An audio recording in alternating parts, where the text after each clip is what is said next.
Today, we see multicoloured camouflage patterns everywhere, not only on soldiers' uniforms, but also worn by people on the streets of our towns and cities. Yet this disruptive pattern is a relatively recent phenomenon, and it has its beginnings in the First World War. In this video, we will look at 4 uniform items in IWM's collections, and through them, we will explore the development of camouflage uniform in the British Army from the First World War right up to the present day. Until late in the 19th century, soldiers mainly wore brightly coloured uniforms, which were intended to intimidate an enemy. The famous British red coat springs immediately to mind, worn as far back as the 16th century. But by the 20th century, those same flamboyantly coloured uniforms made soldiers of all countries easy targets for modern, accurately aimed weapons as they advanced in the open. By 1914 and the start of the First World War, things had changed. Most armies now wore uniforms in a single, subdued colour that helped them blend in with their surroundings.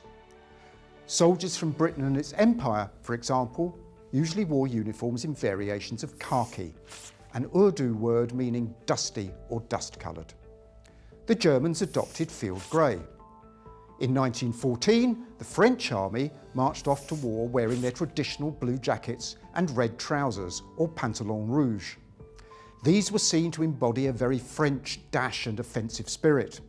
But in the opening months of the war, France's army suffered shocking numbers of casualties, in part due to their highly conspicuous uniforms.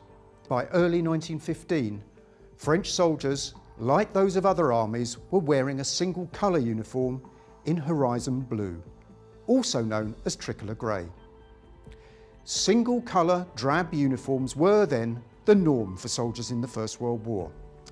Yet from the very outset of the conflict, soldiers with a specialist role were beginning to take a more creative approach, using camouflage patterns to conceal themselves from their enemies. This is a canvas camouflage robe for a British sniper. Our records show that it was deposited by the War Office on the 25th of October 1918, so less than 3 weeks before the First World War ended. The label it came with states simply, "Sniper's suit camouflaged."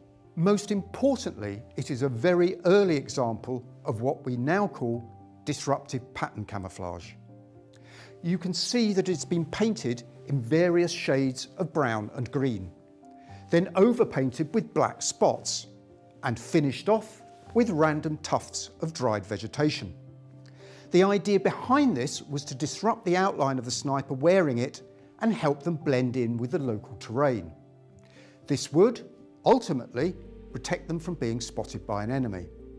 Nearly 5,000 of these sniper robes were made during the First World War in special stores operated by the Royal Engineers Camouflage Service.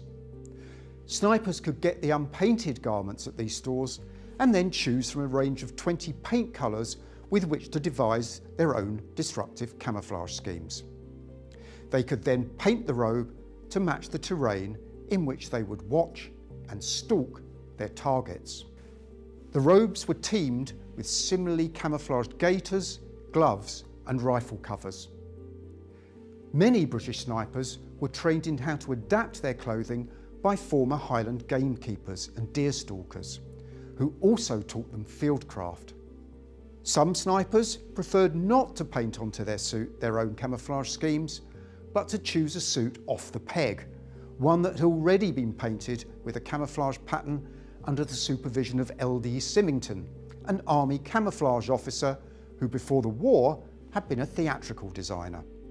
As early as 1914, leading members of the pioneering French Army Camouflage Service were already looking to a future where disruptive patterned camouflage uniform might be the norm among soldiers. They experimented with painting designs onto the standard single-coloured uniform. Yet these were experiments only. The technology did not yet exist to print the designs onto these uniforms and so to produce them in large numbers. That all changed in the interwar years. For the very first time, innovations in textile technology meant that disruptive pattern could be printed onto uniform in large quantities. And so, in the Second World War, the wearing of camouflage uniforms on the field of battle became far more commonplace. This is a Denison smock. It is an example of the very first printed and mass-produced British disruptive pattern camouflage uniform. Smocks like these were issued to British airborne troops from 1941. They were made from heavy-duty material and meant to be worn over battle dress and under a jump smock. The Denison was a practical, windproof garment for parachute drops and for wear in the field, although in rainy conditions it became soaked and heavy to wear. The camouflage scheme on the smocks was known officially as Drill No. 4 Camouflaged. In some areas, colours look as if they have been applied with strokes from a large brush. The tone of those colours changed with successive versions of the garment. This version of the smock was made in 1944 by a clothing firm in Middlesbrough.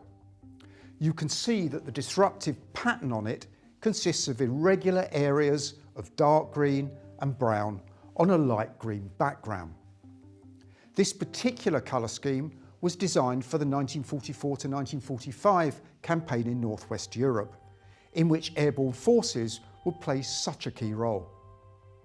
The Denison also became popular among British commandos. The origins of the name Denison smock are contested. Legend has long had it that it was designed by a Major Denison, with 2 N's, who was working for stage designer Oliver Messel in an army camouflage team. It seems more likely, though, that it was a derivation of denim, the material from which the original garments were made. Whatever, for thousands of soldiers who served with Britain's airborne forces, the Denison smock, with its distinctive camouflage scheme, became very much part of their identity. It was something that set them apart, just like the famous maroon or red beret. The last variant of the smock was issued in the mid-1970s, and its wear phased out by the end of the same decade. Its loss was greatly mourned by those who had worn it. Airborne forces and commandos aside, most British soldiers continued to wear single-colour, drab uniforms well into the Cold War. This camouflage pattern changed all of that. It is called Disruptive Pattern Material, often known simply as DPM. This is a parachutist smock worn in the 1982 Falklands conflict by Brigadier Tony Wilson. But by now, camouflage uniform was no longer the preserve of specialists such as paratroopers.